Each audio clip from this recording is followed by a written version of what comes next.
ఇప్పుడు మనం ఆంజనేయ స్వామి జన్మస్థలమైన జాపాలికి వెళ్దాము. జాపాలికి వెళ్ళాలంటే ఆర్టీసీ బస్సులో మనకు 6 క్షేత్రాలు చూపిస్తారండి. 120 రూపాయలు టికెట్ తీసుకుంటే శ్రీవారి పాదాలు, జాపాలి, ఆకాశగంగ, పాప వినాశనము, శిలాతోరణము అవన్నీ 6 చూపిస్తారు.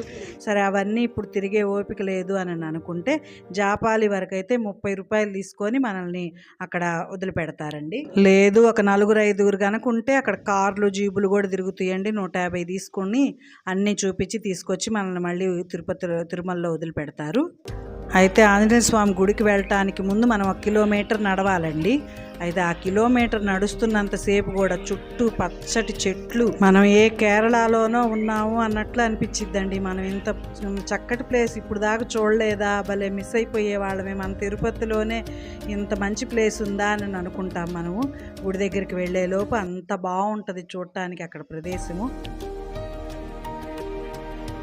ఇంకా గుడి దగ్గరికి వచ్చేసామండి. మేము వెళ్ళిన రోజు మంగళవారము. మేము ఉదయం 9:30కి స్టార్ట్ అయ్యి వెళ్ళాము. కొంచెం జనం ఉన్నారండి. మంగళవారం అవటాన జనం బాగానే ఉన్నారు. మంగళవారం ఆంజనేయ స్వామి దర్శనం కూడా చాలా బాగా జరిగింది మాకు. ఇక్కడ బయట ఈ చెట్టు దగ్గర ఉన్న ఆంజనేయ స్వామికి అందరూ రూపాయి బిళ్ళలు అంటిస్తున్నారండి. మేము నమస్కారం చేసుకొని లోపలికి వెళ్ళి దర్శనం చేసేసుకొని వచ్చాము.